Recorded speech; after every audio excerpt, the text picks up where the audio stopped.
જય શ્રી કૃષ્ણ મિત્રો, મારું ગુજરાતી કિચનમાં આપનું સ્વાગત છે। મિત્રો, આજે આપણે વૈષ્ણવ ભક્તો માટે પ્રસાદ બનાવવાનો છે। તો લસણ અને ડુંગળી વગરનો પ્રસાદ બનાવીશું। એના માટે આજે આપણે છોલે બનાવીશું। તો ચાલો આપણે જોઈએ કે વૈષ્ણવ ભક્તો માટે આપણે છોલે કેવી રીતે બનાવીએ। તો એના માટે મેં કાબુલી ચણા લીધેલા છે, જેને મેં 4 કલાક ગરમ પાણીમાં પલાળીને રાખેલા છે। 1 કિલો કાબુલી ચણા લીધેલા છે અને સાથે જ 1 કિલો બટેટા લીધેલા છે, 400 ગ્રામ ટમેટા લીધેલા છે, 4 થી 5 નંગ લીલા મરચા લીધેલા છે અને 1.5 ઇંચ આદુનો ટુકડો લીધેલો છે, જેને આપણે ક્રશ કરી લઈશું અને આને બાફી લઈશું। તો ચાલો આપણે શરૂઆત કરીશું। તો સૌપ્રથમ તો જે આ પાણી છે એને આપણે નિતારી લઈશું અને સાથે જ અહીંયા કુકરમાં પાણી ગરમ કરવા માટે મૂકી દઈશું।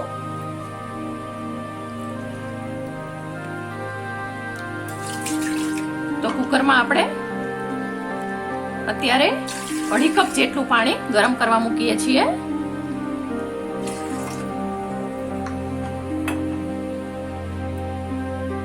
આ પાણી સેજ ગરમ થાય એટલે આપણે એમાં આ 1 કિલો પલાળેલા જે કાબુલી ચણા છે એ બધા જ એડ કરી દઈશું અને સાથે જ આ 1 નંગ સૂકા આમળા લીધેલા છે।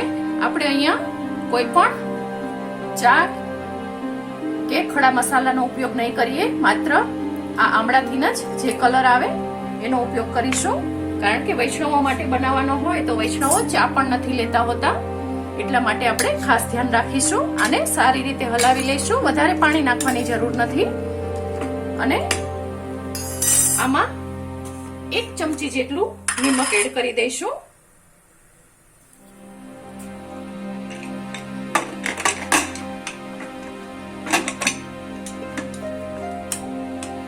તો હવે આને આપણે મીડિયમ તાપે 4 વિસલ કરી લઈશું અને સાથે સાથે જ આપણે આ ટમેટા છે 400 ગ્રામ લીધેલા છે, એને પણ ક્રશ કરી લઈશું અને આને પણ અલગથી ક્રશ કરી લઈશું। આ બેને આપણે લાંબી ચીરીથી કાપી લઈશું અને બટેટાને પણ સાથે જ બાફી લઈશું। તો ચાલો આગળની પ્રોસેસ પછી જોઈએ। તો આપણા આ છોલે બફાઈ ગયા છે અને વરાળ પણ નીકળી ગઈ છે। તો આપણે એક વખત ચેક કરી લઈશું।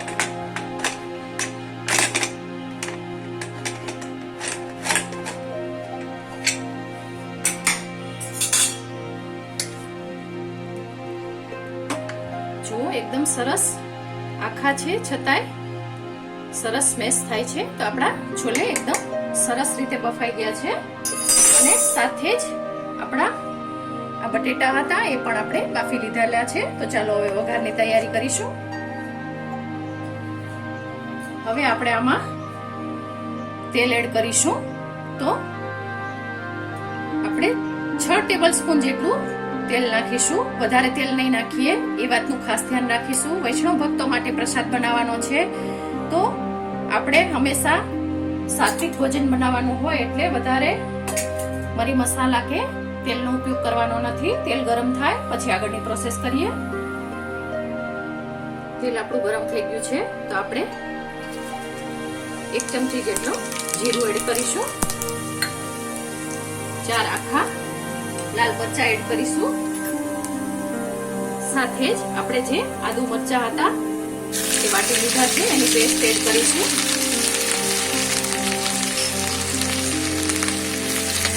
આમાં આપણે હિંગ કે કશું નહીં નાખીએ। વૈષ્ણવો માટે જ્યારે પ્રસાદ બનાવતા હોય ત્યારે ખાસ ધ્યાન રાખવાનું હોય કે બહારના ગરમ મસાલા છે, હિંગ છે, એવું કશું આપણે ઉપયોગમાં લઈ શકતા નથી, છતાંય ટેસ્ટ એવો જ જાળવવાનો હોય છે। તો આપણે અમુક બાબતોનું ધ્યાન રાખીશું। જુઓ, સરસ મરચા ફૂટી ગયા છે અને આદુ પણ સંતળાઈ ગયું છે। તો હવે આપણે જે ટમેટા હતા એની પ્યોરી એડ કરી દઈશું। ટમેટાને કાચા જ વાટી લીધેલા છે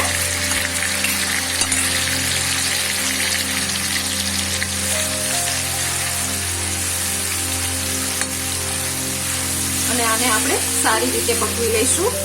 ફરીથી જ્યાં સુધી તેલ ન છૂટે ત્યાં સુધી પકવી લઈશું। તો અત્યારે આપણે થોડું ટમેટાના ભાગનું નિમક એડ કરીશું.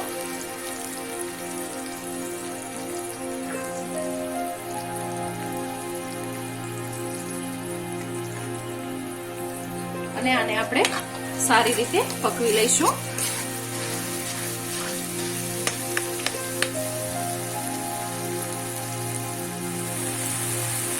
જુઓ, તેલ સરસ ઉપર આવી ગયું છે.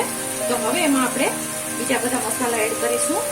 તો અત્યારે ધાણા જીરું પાવડર હું નાખું છું. 3 નાની ચમચી જેટલું એડ કરું છું. સાથે જ 1 ટેબલ સ્પૂન જેટલું લાલ મરચું પાવડર નાખું છું. અને હળદર આપણે એડ કરીશું 1 નાની ચમચી જેટલી.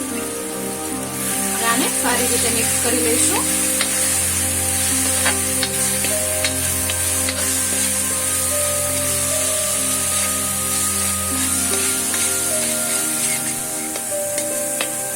જુઓ, હવે આમાં આપણે અડધો કપ પાણી એડ કરી અને ફરીથી તેલ છૂટે ત્યાં સુધી પકવીશું.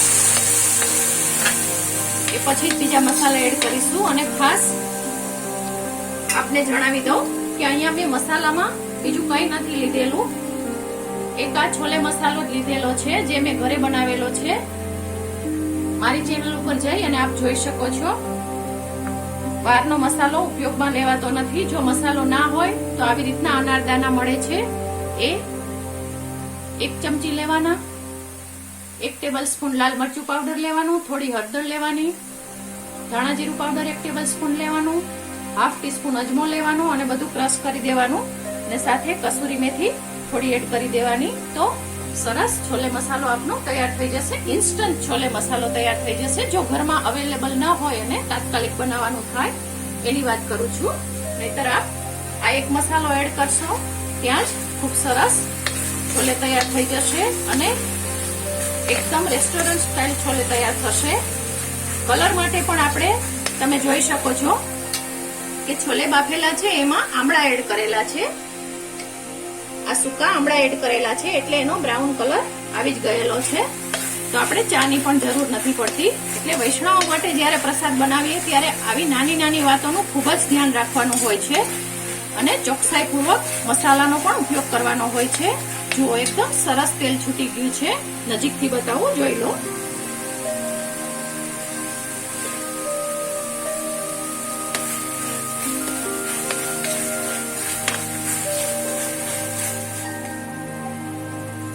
મીડિયમ તાપે આપણે 10 મિનિટ સરસ મજાની ટમેટાની ગ્રેવીને પકવી લીધેલી છે. તો હવે આમાં ફૂલ 1 ટેબલ સ્પૂન ભરી અને જે છોલે મસાલો છે એને એડ કરી દઈશું.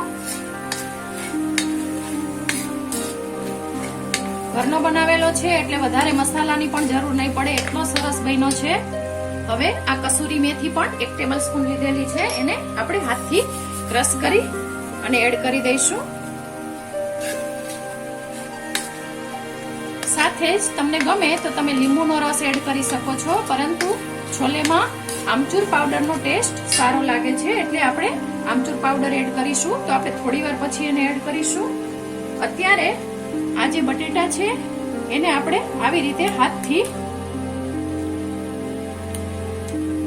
સ્મેશ કરી અને થોડા આખા રહે અને થોડા સ્મેશ થાય એવી રીતે એડ કરી દઈએ.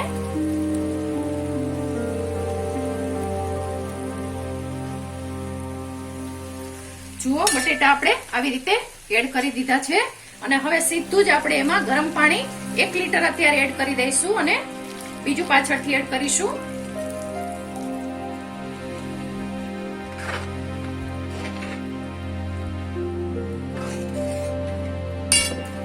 સાથે જ જે છોલે બાફેલા છે એને પણ એડ કરી દઈશું. જો ગમે તો એમાં આમળા આપણે જે સૂકા નાખેલા છે એ રાખવાના છે, ન ગમે તો કાઢી લેવાના છે. આમળા હેલ્ધી હોય છે એટલે હું રાખું છું. અને આને આપણે સારી રીતે મિક્સ કરી દઈએ અને હવે બીજું 1 લીટર ગરમ પાણી એડ કરી દઈશું.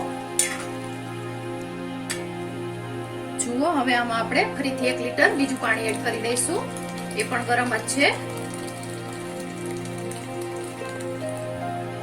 અને આને સારી રીતે ઉકળવા મૂકીશું. એ દરમિયાન આપણે 1 ટીસ્પૂન જેટલું સંચળ પાવડર એડ કરીશું અથવા તો ચાટ મસાલો એડ કરીશું, જે તમને ગમે એ એડ કરવાનું છે. નિમક હજી આપણે એડ કર્યું નથી, નિમક આપણે છેલ્લે એડ કરીશું, જેથી કરીને આપણને આઈડિયા આવી જાય કે આપણે કેટલું નિમક એડ કરવાનું છે, કારણ કે વૈષ્ણવો માટેના પ્રસાદને ચાખવાનો હોતો નથી, તો આપણે છેલ્લે એડ કરીશું. અને ગોળ પણ છેલ્લે એડ કરીશું. તો હવે અત્યારે હું થોડી ધાણા ભાજી એડ કરી અને આને સારી રીતે મીડિયમ ગેસે 10 થી 15 મિનિટ ઉકાળી લઈશ.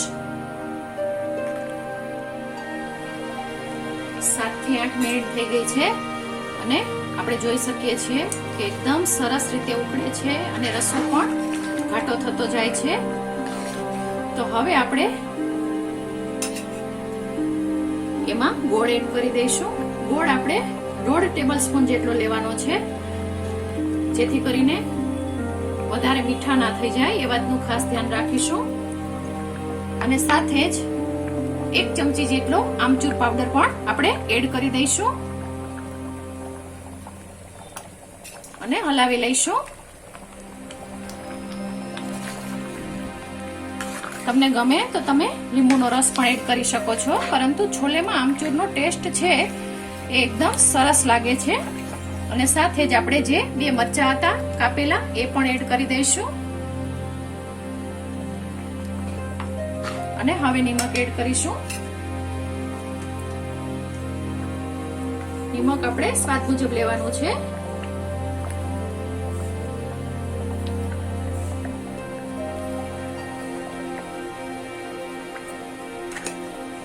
અને આને હજુ આપણે 3 થી 4 મિનિટ માટે પકવી લઈશું. થોડો રસો ઠીક થાય ત્યાં સુધી પકવીશું, એ વાતનું ખાસ ધ્યાન રાખીશું. અથવા તો આપણને ગમે એ કન્સિસ્ટન્સી ના થાય ત્યાં સુધી આપણે આને પકવી લઈશું. તો આને હજુ હું પકવી લઉં થોડા. જુઓ, રસો પણ એકદમ સરસ ઘાટો થઈ ગયો છે અને આપણા